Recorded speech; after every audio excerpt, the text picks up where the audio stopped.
It's under repair.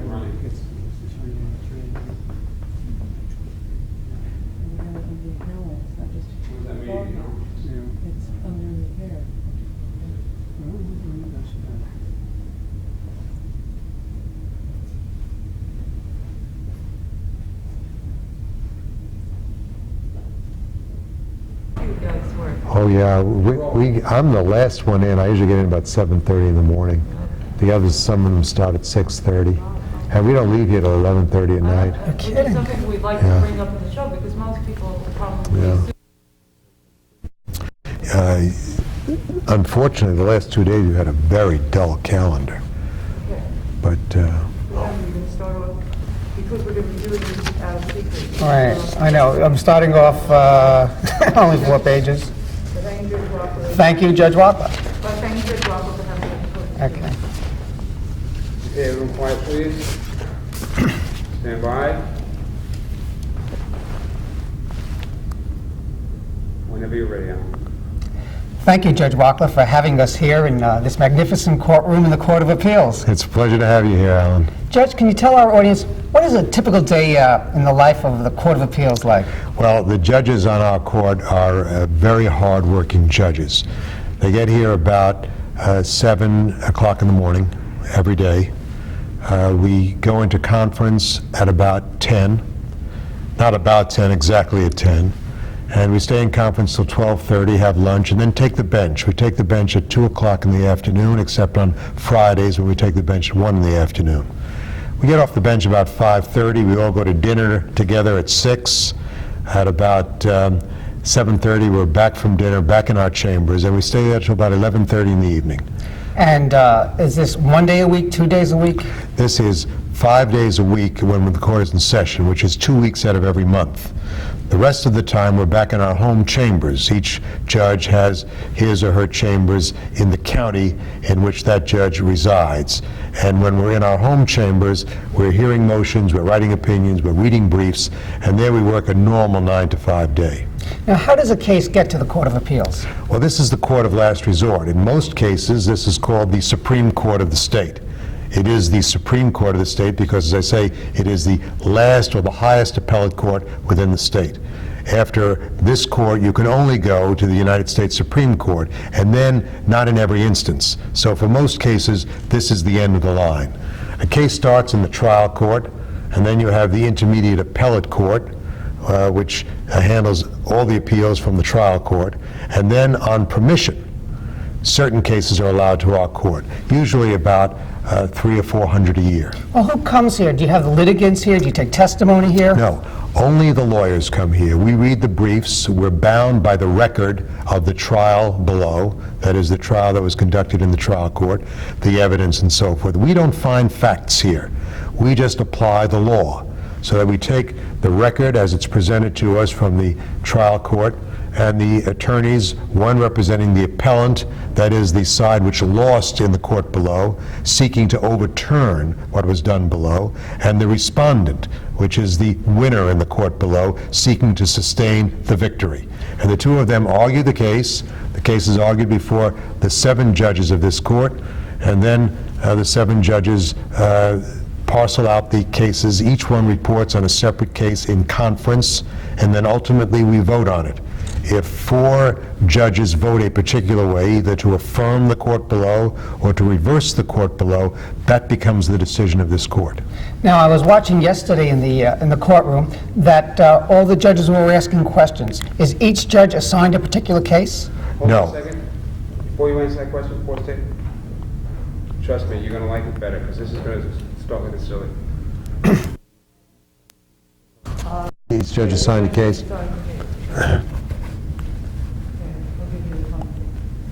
We're rolling, go ahead.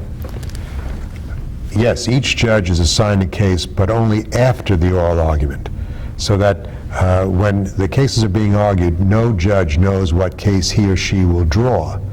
When all the arguments are concluded, we retire to the robing room and we take a card.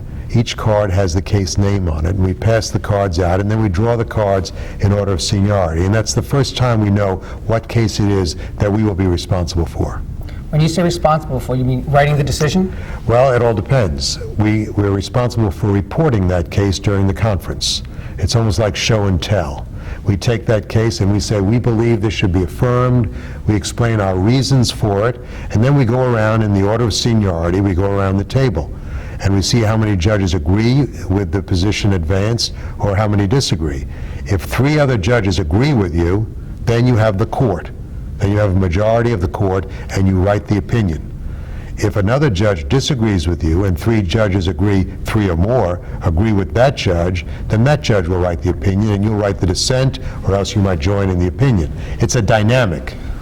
What happens if you have 4 judges on one side, 3 on the other? One judge wants to convince one of the judges in the majority. Oh, yes, you try to convince all the time. Right up until the moment that case is handed down as a written opinion, you try to persuade one side or the other to join the majority. You want to change the result. And that's where you have the constant give and take and debate and almost adversarial system within the court itself.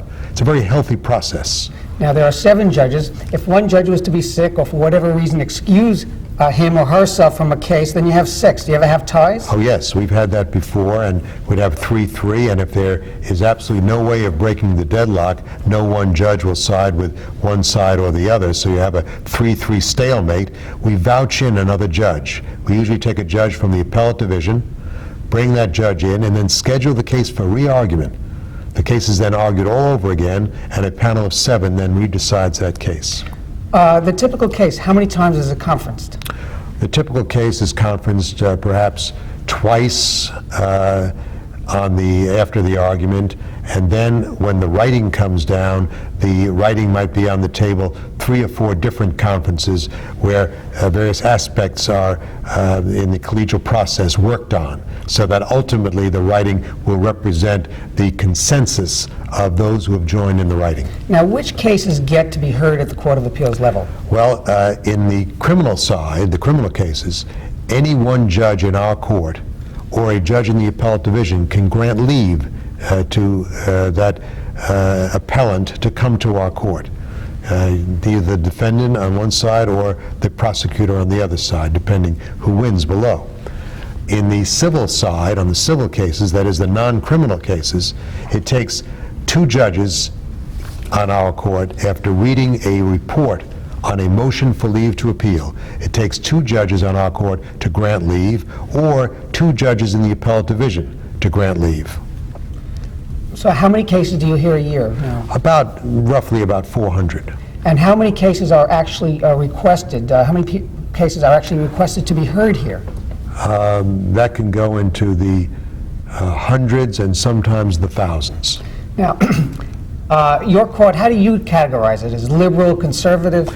It can't, it defies that kind of categorization, Alan, because each case is taken as a separate case. The law is applied.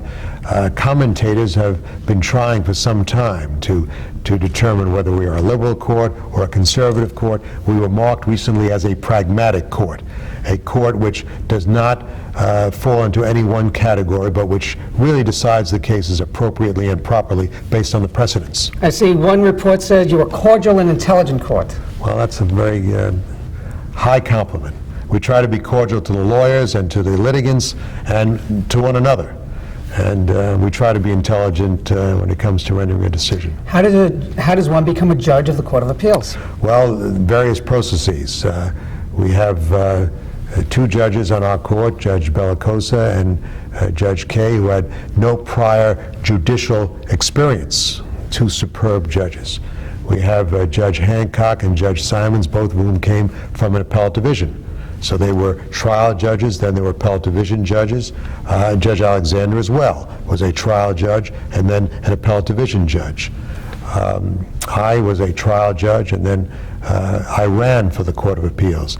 All the other judges on the court were appointed, but then I was elected, and then the Constitution was changed and we became an appointed court. So all of them were appointed by Governor Cuomo. That was their entry onto the court. My entry on the court was the election process. It was a statewide election, and I became chief judge by virtue of appointment by Judge Cuomo. So every one of our judges right now sits under appointment by Governor Cuomo. Can Governor Cuomo appoint anyone he wants to the court? No, what they do is, when the term is up, and our term is for 14 years, the Judicial Nominating Commission submits names. Many people apply. They go through a screening process, and on the merit screening process, certain names are submitted to the governor, between 3 and 7 names, and the governor must select one person from that list. Well, if the governor doesn't like those names on the list, what can he do? He has nothing to, he can't do anything. He has to appoint from that list. That way, it prevents the governor from just randomly selecting anyone whom he might please.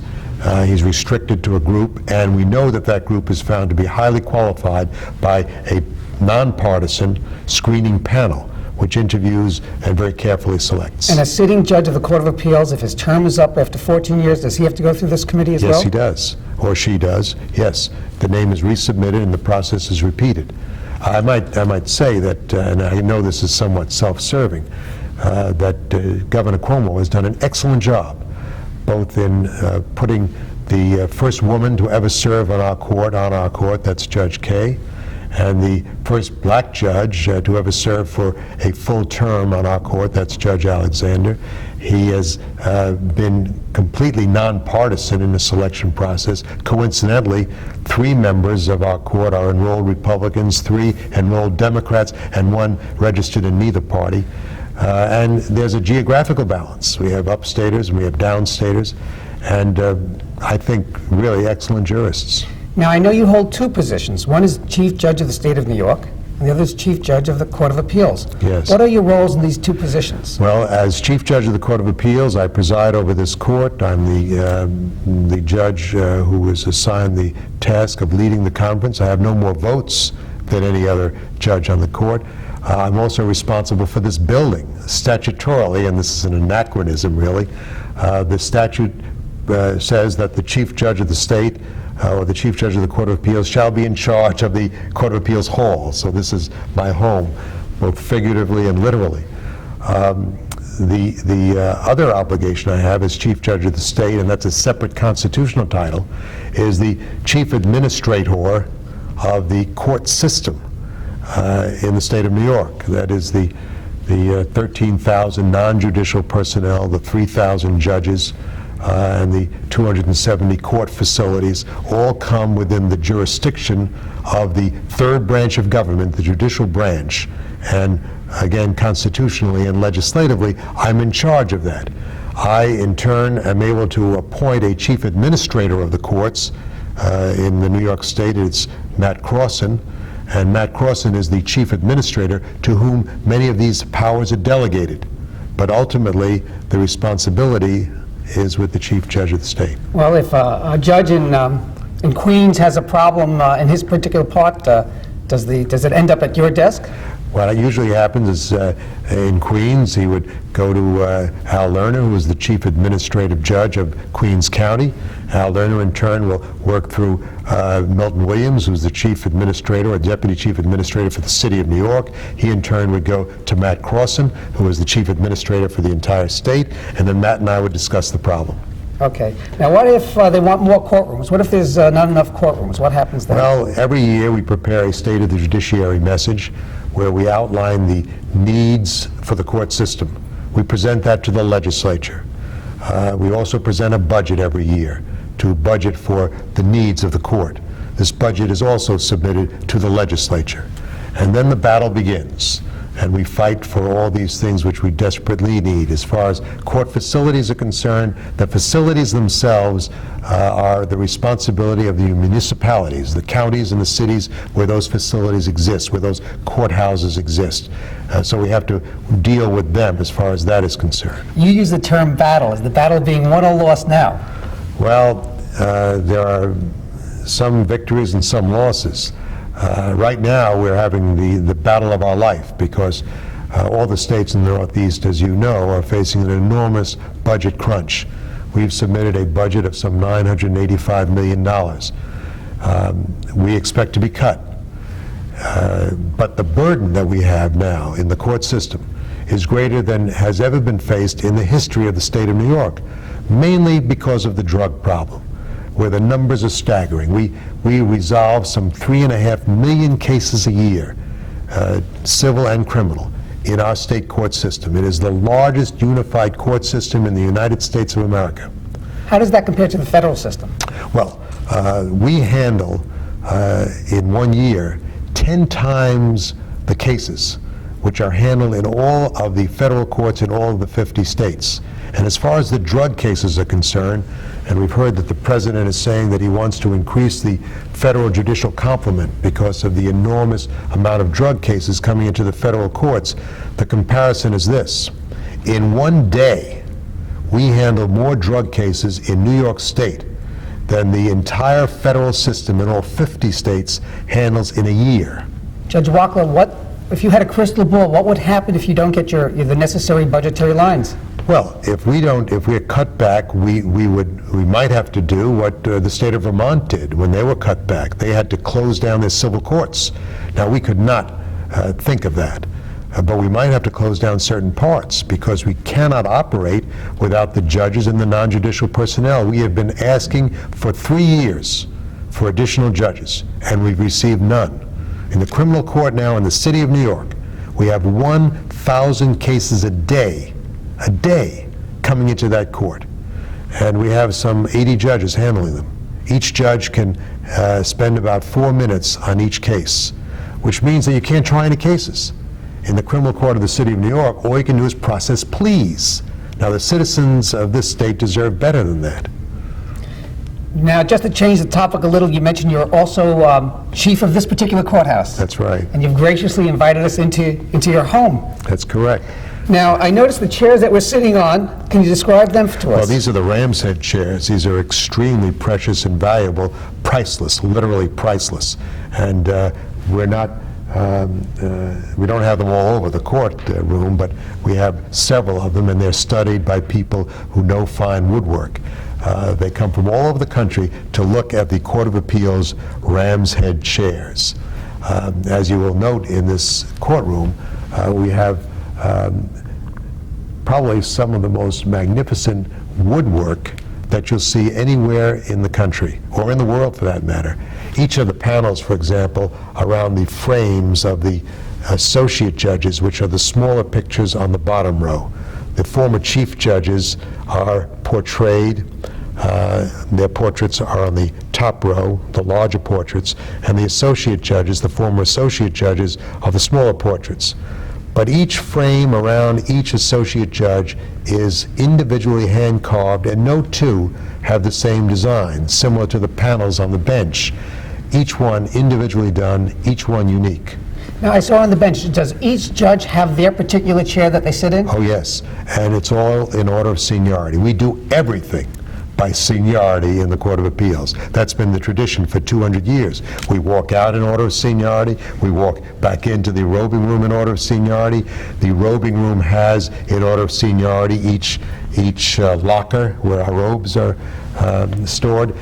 We sit around the conference table in order of seniority, and on the bench, the chief judge traditionally sits in the center chair. And then on the chief judge's right is the senior associate judge, Judge Simons. On the left is the next associate in order of seniority, Judge Kay. And then it goes back and forth, rotating from one side to the other, down to the junior judge, Judge Bellicosa. Now, Judge, before the interview, I snuck behind the bench and I saw some spittoons there. Oh, yes. Those are the brass spittoons which have been there again for 200 years. They're not used today, at least I don't think so. But those are the same brass spittoons on rubber mats. But somehow I pictured if one of the judges didn't like an argument, he would turn to a spittoon from time to time. And that's right, and probably if he hit on target, you were in better shape than if he missed. I'm going to ask you about the clock right after this break. You're watching Law Line. Stay with us.